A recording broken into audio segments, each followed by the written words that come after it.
The guest is Pastor Walker, and the issue is issues of recidivism.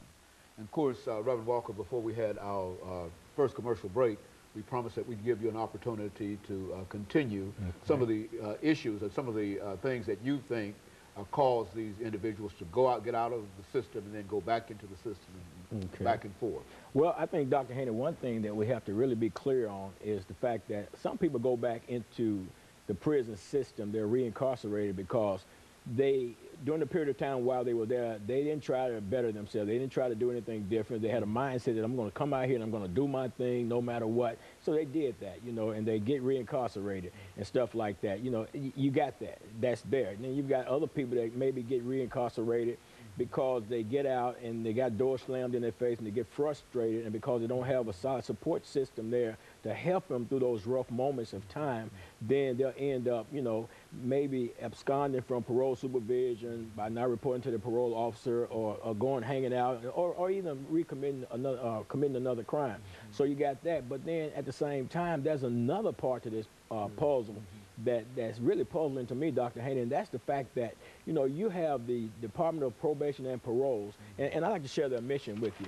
It says, our mission is to minimize public risk and promote lawful behavior by the prudent, orderly release and community supervision of adult offenders at the least cost to taxpayers. Now, that's a great, that's a great mission statement, you know, to be able to supervise these adult individuals and stuff like that, making sure that they're on course and everything like that. But the reality is that's a myth. That's not really what's happening in terms of the experiences that I've had with the probations and paroles.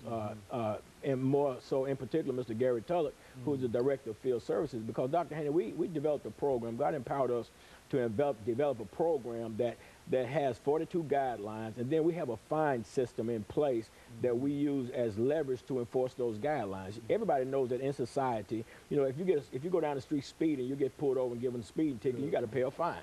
You know, they supervise you on parole. If you don't pay, you know, parole fees and all that stuff, they'll violate you and all that stuff like that. Professional ball players, you know, if they're late for practice, they'll pay a fine. So a fine system with checks and balances and things like that, that's as American as apple pie. You know what I'm saying? And nobody, any true law-abiding citizen does not have a problem with that type of system in place, especially when you consider that we live in the United States of America, and we have a judicial system, and we have policies, procedures, guidelines, and all these things like that. So we developed our program with that. But then, you know, I was having a problem because I was bringing people out of the prison system, and people was falling by the wayside because my desire is to help people, and they were falling by the wayside because what happens, Dr. Haney, they make a commitment to say, I'm gonna involve myself in your program for 90 days when I get released. They know up front what the guidelines are, they know what they have to do, but then some of them would get out, and then they would start complaining to the parole officers about this guideline, that guideline,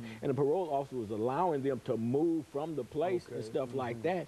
And then what happened was the person, they moved from the structured environment that they had paroled into, and now they're out there failing. So they actually been set up to fail in a situation like that. By taking them out the program itself. By taking them out the program. Absolutely, because our program is structured. You know, you got groups to go to, you got church to attend, you got Bible study to attend, you got to work your job, pay your program fees, and it's supervised, you know, and it's structured. And when they were taking them out and doing that, so I had an issue with that. So I called the Department of Probation and Parole and tried to schedule a meeting. I talked to Betty also.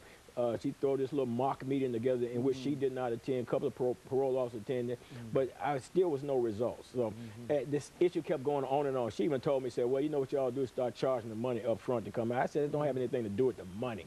You know, because we were bringing people in our program free, no cost, helping them get their ID, you know, food stamps, get them all situated and trying to help them get jobs and stuff like that. So it wasn't these were some of the things the state was not doing. No, definitely the state, they don't do that. I mean, they just, all you do is pop in the parole office, show yourself up, and pay your supervision fee, and you're a done deal. You know, that's it. That's all they do. They don't even know if you really stand at the place you're staying at. You know, and I know this for a fact, you know, because I dealt with them on that issue.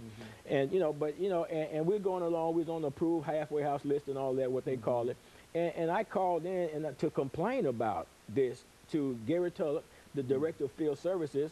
And Dr. Haney, I get a letter back, and I got to read this, Dr. Haney. This just is. It said, it has come to our attention that of this agency that your program fines residents for unacceptable behaviors. Now, right then and there, I'm like, man, this has got to be something crazy here. And then he said, the purpose of this letter is to notify you that we do not feel that fining offenders, as the attached guidelines suggest, is in the best interest of the offender. So we are temporarily removing your program from the list until I respond to this letter. Because you tried to fine them for infractions of some kind of structured kind of thing. Absolutely. We got guidelines. Say if you don't come in after curfew, we have a curfew. If you're not there at curfew, you stay out all night, you got to pay a fine. You know what I'm saying? But he didn't feel like that was in the best interest of the offender. So I'm trying to say, okay, if your responsibility is to supervise these people that have been paroled back into our society, and your supervision of these people is to protect, you know, those of us in society that are afraid of saying, hey, we don't want these people back out. You know, so many people in society say we don't want them back out, but since they're coming out in a supervised situation into a structured program or something like that, then, okay, we can let our guards down. We're more at ease. But then at the same time, you're telling me that I'm wrong because I have a fine system in place, just like the court system does, just like they have. You know, you technically violate somebody if they move without letting you know they move, but something is wrong with my system, you know, and that doesn't make sense to me. You know, how in the world could there be a problem with finding somebody for violating the guidelines, which they should violate anyway? I mean, it should be the position of the Department of Probation and Parole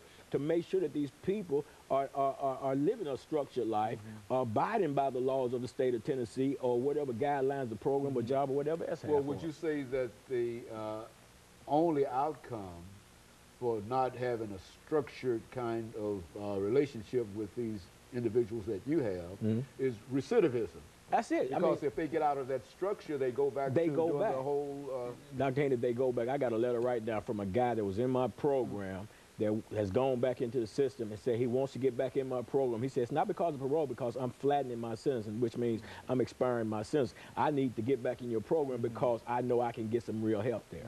You know, but of course, they allowed him to make that move out, and then, you know, he failed and went back to the system. And of course, what we'd like to talk about during this last segment, as we end this particular segment, Reverend Walker, is some of the issues associated with the pardon and release of individuals, and additional kind of information that you might want to share with us concerning the sponsorship in a real sense of these particular individuals. Because if they are not able to be sponsored by your program and other programs similar to your program, then we have no alternative but to continue talking about this issue of recidivism. Because they will be right back. And of course, we'll be back with our audience following this very, very short commercial break.